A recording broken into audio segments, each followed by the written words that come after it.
네, 여러분은 현재 글로벌 증시 투나잇과 함께하고 계십니다. 자, 이제 시장에 대한 보다 깊이 있는 이야기 해볼 텐데요. 내일장 수익을 떠먹여줄 이슈, 내일의 이슈 시간입니다. 월요일은 KR 리서치 김대준 대표와 함께합니다. 대표님 안녕하세요. 네, 안녕하십니까. 네, 오늘의 주제도 바로 한번 확인해 보겠습니다. 오늘의 주제는요. 내일이면 이브인데 말이죠. 산타랠리 오고 있는 걸까? 이렇게 주제를 잡아봤습니다. 성탄절 특별한 계획 있으십니까? 특별히 애들이 다 커서 특별한 계획은 없습니다. 아, 그런가요? 저도 다 커서 특별한 계획은 없는데 우선 이 산타랠리에 대해서 지난주까지만 해도 워낙 시장이 좀 힘들었다 보니까 그렇죠. 뭐 산타랠리 우리 시장은 소외된 거 아니냐, 절대 안 된다 이런 좀 비관적인 전망이 짙었는데 오늘은 조금 긍정적인 시그널이 나온 걸까 약간 기대감을 갖게 되거든요. 어떻게 보시나요? 제가 최근 2주 동안에 여러분들께 드린 주간 전략에 대한 내용을 짧게 말씀드리면 네. 2주 전에 그 투매 마세라는 말씀을 드렸고요. 그렇죠. 지난주 같은 경우는 조정 시 매수를 진행하라라는 말씀을 드리면서 반도체와 가치 성장주를 5대 3대 2로 투자하라는 말씀을 드렸고 전체 주식 포트의 비중 한 70% 정도 가져가자는 말씀을 드렸습니다. 네. 그렇다면 결론적으로 말씀드려서 산타랠리가 올 가능성이 있다라는 측면으로 지난주 시장에 대한 대응 전략을 말씀드렸었죠. 이번 주는 산타랠리가 이번 주부터 해서 올 가능성이 굉장히 높다라는 측면으로 여러분께 시장에 대한 전반의 흐름을 한번 말씀드려보려고 합니다. 산타랠리가 꼭 성탄절까지의 시장 흐름을 말하는 것이 아니고요. 그렇죠. 성탄절 전후부터 해서 연초까지의 흐름이 산타랠리라고들 많이 얘기합니다. 그런데 이제 시장에 대해서 제가 왜 긍정적으로 판단하는 아주 기본적인 이유를 첫 번째로 설명드리면 유진앵커 혹시 지난주 금요일 장 마감 근처에서 시장 변동성에 대한 특이점 혹시 무엇인지 아실까요? 지난 금요일이요? 네. 글쎄요, 어땠을까요? 지난 금요일장 시장이 안 좋았죠. 그렇죠. 그런데 장 마감 종가 단일가 직전의 움직임을 판단해 보게 되면 삼성전자의 자사주 매입을 통한 마감 단일가의 주가의 상승이었습니다. 삼성전자 같은 경우 지난 금요일에 네. 장중 내내 52,000원 전후로 해서 주가가 움직이는 형태에서의 하루 종일 가격을 형성하다가 마감 한 3, 4분을 남겨놓고 52,500원 그리고 마감가에는 53,000원 이상의 가격으로 종가 형성을 했거든요. 이게 무슨 말이냐면 자사주 매입이 최근에 들어오고는 있습니다. 네. 그런데 시장에서 최근까지의 삼성전자에 대한 외국인 투자자들의 대응을 보게 되면 삼성전자를 연일 매도를 하면서 시장을 압박하는 형태로의 외국인 투자자들이 그쵸. 국내 시장에 대한 네. 그 진행을 했었습니다. 그런데 자사주 매입에 대해서 지난 금요일에 공격적으로 진행됐죠. 왜냐하면 종가 단일가에 무려 300만 주 매수세가 들어오면서 단일가의 주가를 한 2% 정도 주가를 끌어올렸단 말입니다. 그렇다면 지난주 금요일 장에서 기존까지 시장에 대해서 삼성전자를 중심으로 해서 시장을 압박하는 형태에서의 매도를 보여줬던 주체들이 삼성전자를 지금부터 공격적으로 매도하기는 좀 부담스럽구나. 왜냐하면 자사주 매입을 통해서 시장을 강화하고 시장의 하방 경직과 시장을 버티는 역할에서의 모습을 보여주기 때문에 이제 매도를 하더라도 삼성전자가 밀리지 않는다는 측면에서의 시장을 판단하고 있다라고 해석이 되고 있거든요. 특히나 오늘 장 같은 경우에도 장 초반의 흐름에서의 모습을 판단해 보게 되면 장 초반에 외국인 투자자들은 매도를 했습니다. 그리고 그렇죠. 외국인 선물 매매 동향에서도 매도를 했었거든요. 초반에 삼성전자를 중심으로 매도 강화 흐름의 진행을 보여주다가 삼성전자 안 밀리니까 다시 매수로 전환되는 흐름에서의 모습이 보여줬다라는 겁니다. 그렇다면 시장의 전체적인 흐름을 보게 되면 삼성전자가 굳건하게 버티는 상황 하에서의 당분간 시장은 지수가 빠지는 역할보다는 오히려 반등할 수 있는 모습에서의 그림을 그려볼 수 있을 것이다. 그래서 산타랠리가 올 수 있는 첫 번째 조건에 대한 내용으로 해석할 수 있을 것이라고 여러분께 말씀을 드릴 수 있습니다.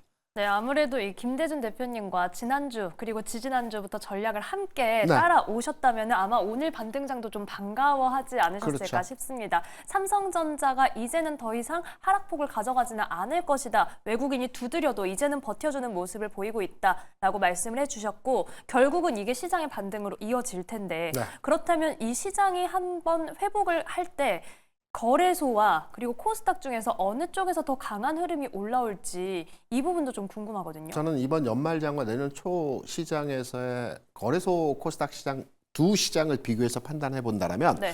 코스닥 시장이 좀 더 강화된 흐름에서의 모습을 보여줄 가능성이 높습니다. 네. 여기에 대한 이유로는 지난 10년 동안에 12월 장의 시장의 흐름을 판단해 보게 되면 12월 장에 상승했던 양봉, 그러니까 12월 장에 월봉상으로 양봉을 보여줬던 적은 10번 중에 거래소는 5번 있었어요. 코스닥 시장은 10번 중에 6번의 상승을 보여줬습니다. 통계적으로 볼 때도 12월 장에서는 코스닥이 거래소보다 비교적 강한 흐름에서의 모습을 보여줬다는 점을 착안해 볼 수 있을 것이고요. 두 번째는 12월 같은 건 기관 투자자들이 시장 대응을 적극적으로 하지 않습니다.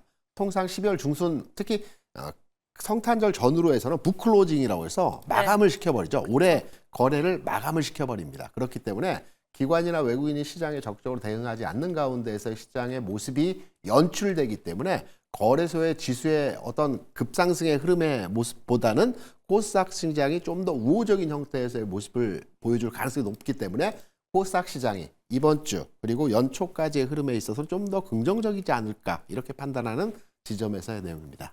네, 연초까지는 코스닥이 좀 더 탄력을 받을 걸로 예상된다라고 말씀해 주셨는데 그렇다면 이 안에서 또 섹터별로는 어느 쪽에 주목하고 계실지 지난주부터 강조해 주셨던 섹터가 이어지는지도 궁금하거든요. 일단은 제가 앞서 그 주식 투자 비중을 70%까지 늘리는 상황 하에서 네. 구체적인 포트는 반도체를 50% 가져가라는 맞아요. 말씀을 네. 드렸죠. 그러면 지금 반도체 종목들의 흐름에 대해서 투탑과 소비장 내에서의 투자 접근을 해 보셔야 된다라고 판단이 되고 있고요. 그 이전 단계에서 제가 지난주에 가장 중요하게 말씀드렸던 부분이 있었죠. 개인 투자자분들은 지금 장과 같은 상태에서 종목의 수가 많아진 상태이기 때문에 지금 장은 무엇보다 중요한 것이 종목을 슬림화시키는, 그러니까 그쵸. 섹터 중심으로서 내가 예를 들어서 최근에 수출 관련주를 중심으로 해서 매수를 했다가 손실이 나 있는 종목들이 많이 있다. 그러면 수출 관련주를 하나로 뭉치고요. 반도체 같은 경우에도 여러 종목에 투자해서 대부분 손실이 많이 나셨을 겁니다. 왜냐하면 최근에서의 시장 상황과 연동해서 판단을 해보게 되면 계속해서 모든 종목들이 하락을 줬기 때문에 그렇다면 반도체도 하나로 엮어주시고요. 바이오도 마찬가지입니다. 이렇게 종목을 하나의 섹터로 통합시켜주는 작업을 지난주 이번 주에 하셔야 되는 겁니다. 그래야 다음 시장에서 흐름이 긍정적으로 진행될 때 수익을 만들어 또 수익을 가져갈 수 있다라고 판단이 되고 있거든요. 그래서 반도체에 대해 관심도를 높여가시면서 두 번째로는 종목 수를 좀 줄이고 그 섹터별로 압축하는 형태로서의 전략이 필요한 지점이다. 이렇게 말씀을 드릴 수 있습니다. 네, 지금 이 투자 전략에 있어서 지난주부터 강조해 주셨습니다. 우선 종목을 압축하는 게 굉장히 중요하다는 말씀해 주셨고 특히 같은 섹터 내에서 바이오주가 여러 개 있다면 하나의 바이오주로 이런 이야기도 해주셨고 지난주에도 포트폴리오에 3개 정도가 적절하다. 최대 5개는 넘기지 말라라는 얘기도 함께 해주셨었거든요. 자, 그렇다면 저희가 이렇게 계속해서 투자 전략을 가져갈 때 어쨌든 시장이 한 번에 지금 강한 추세 전환까지는 기대하기가 쉽지는 않을 것 같은데 우선 짧게는 목표치를 어느 정도로 볼 수 있을지 저는 궁금하거든요. 1월 중순 정도까지 해서 2,550포인트까지의 흐름은 나타날 수 있을 것 같고요. 네. 우리가 주로 연말 시즌이 되면 윈도우 드레싱이라고 하는 형태의 기관 매수가 들어오죠. 네. 12월 말에 장부가 현실화를 하기 위해서 윈도우 드레싱 형태의 기관 매수가 들어옵니다. 그래서 연말 즈음에 지수에 한 번의 상승이 있을 것 같고요. 연초로 넘어가서 지수의 대반등과 반등의 흐름이 이어지는 가운데에서 지금 지수 대비해서 한 100포인트 정도 추가 상승의 여력이 있다. 이렇게 판단해 보는 내용으로 지수적 관점에서 해석할 수 있을 것입니다. 네, 우선 지수에 대한 전망까지도 들어봤는데 저희가 또 궁금한 게요, 대표님. 지금 환율이 계속해서 그냥 높은 자리에 있는 상황이잖아요. 3거래일 연속해서 장중에 1,450원을 돌파를 하고 있습니다. 여기에 1월에는 트럼프 차기 내각 취임도 있고 이런 이슈들 속에서 환율이 이제는 여기에 그냥 자리매김해버리는 게 아닐까 이런 우려도 좀 나오고 있는 것 같거든요. 시장에서 지수의 저점과 환율의 고점을 동시에 찍어주는 경우의 상황이 많았어요. 최근에 이제 시장에 대한 저평가 얘기를 하면서 국내 주시장이 PBR 0.8 수준이다라는 얘기를 많이 하는데요. PBR 기준으로 국내 주시장에서의 PBR 0.8을 보였던 적이 한 3-4번 있었습니다. 9.11이 있었고요. 그 다음에 금융위기가 있었고요. 그다음에 팬데믹이 있었고 지금이 있습니다. 근데 이때 말씀드린 4번의 시점에서의 환율 시장에서의 상황을 보게 되면 9.11 때도 1,340원까지 급등했던 환율이 1,000원까지 다시 내려가는 과정에서의 모습을 보여줬고요. 금융위기 때는 1,600원까지 올라갔던 환율이 1,000원 수준까지 내려가는 과정에서 지수가 올라갔고요. 팬데믹 같은 경우에도 1,300원 이상의 가격이 형성되는 상승을 보여준 이후에 1,070원까지 내려가는 형상에서의 모습을 보여줬습니다. 최근에 트럼프 행정부가 들어오는 과정에서 환율뿐만 아니고 금리의 상황도 굉장히 변동폭이 큰 상황으로 고금리 상황이 유지되고 있죠. 트럼프가 고율의 관세를 부과하고 또 법인세를 인하하는 정책의 형태를 보여줄 것이라는 예상 하에서 물가가 오른 과정에서 금리도 올라갈 것이다라는 측면에서 달러 강세가 이어지고 달러 강세에 따른 원화가 상승하는 흐름들을 보여줬어요. 그런데 과거의 흐름에서 2016년 트럼프 1기 행정부 시절에도 비슷한 형태에서의 모습들이 나타났어요. 트럼프가 취임 이전에 그레이트 아메리카라고 해서 미국 우월주의 형태에서의 그 보복관세 내지는 지금과 유사한 형태의 정책들을 많이 피력하면서 그 당시에도 환율이 1,140원에서 1,210원까지 무려 70원이 올랐거든요. 그리고 나서 1,210원에 갔던 환율이 다시 제자리 걸음을 거쳐가는 과정에서 1,000원 수준까지 기간차를 조금 지나는 흐름에서의 기간차를 보여줬지만 취임 직전부터 환율이 꺾이면서 1,000원 수준까지 계속 하향하면서 지수는 2,000포인트에서 2,500포인트까지 올라갔습니다. 그렇다면 지금의 환율 상황과 금리 상황에서의 흐름들을 보게 되면 비정상적 거래의 형태의 가격 수준에서의 움직임이거든요. 금리를 인하하면 달러가 약세로 진행되는 게 일반적 현상에서의 통화와 금리 그쵸. 관계도에서의 흐름들입니다. 네. 그런데 지금은 트럼프라는 변수에 의해서 통화와 금리의 수준이 비정상적으로 움직이는데 금융시장 자체는 비정상적 시장의 시기를 오랫동안 놔두지 않습니다. 정상 수준으로 회귀하게 돼 있거든요. 그래서 최근 내에서의 시장의 가장 큰 압박 요인이라고 한다면 1,450원 내에서 더 올라갈 것 같은 국내 환율에서의 상황이라고 볼 수가 있습니다. 그런데 일단 연말이 되면요, 기업들이 한 해 동안 수출했던 연말 내고 물량이 나오게 돼 있습니다. 그래서 연말에 기업의 수출 물량 대금 결제를 위해서 환율이 하락할 수 있는 여지에서의 상황이 나타날 수 있는 첫 번째 근거로서의 지금 환율이 추가 상승 여력보다는 하락할 수 있다는 가능성으로 해석할 수 있을 것이고요. 두 번째로는 국내 외환보유고 상황입니다. 네. 4,150억 정도가 현재 외환보유고 수준입니다. 그렇다면 지금 현재 외환보유고의 4,150억은 어느 정도 수준이냐?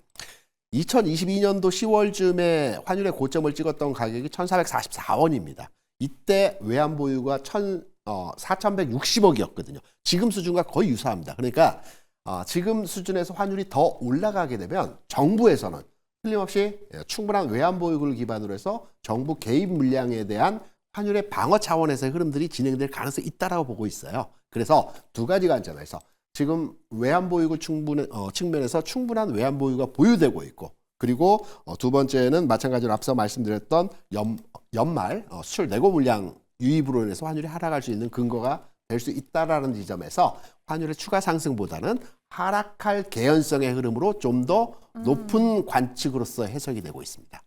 네, 이렇게 환율에 대한 전망까지 들어봤습니다. 시장은 변수에 의한 비정상적인 상황을 오래 두지 않는다라는 말씀 해주셨고요. 자, 그렇다면 앞으로의 시장 변수 점검 그리고 전망 체크해 볼게요. 저희가 어떤 섹터에 좀 주목을 해보면 좋을까요? 이번 주는 흐름에 있어서 최근 강했던, 그러니까 올해 시장에서 가장 강했던 네 가지 섹터가 있었죠. 수출 네. 관련주였습니다.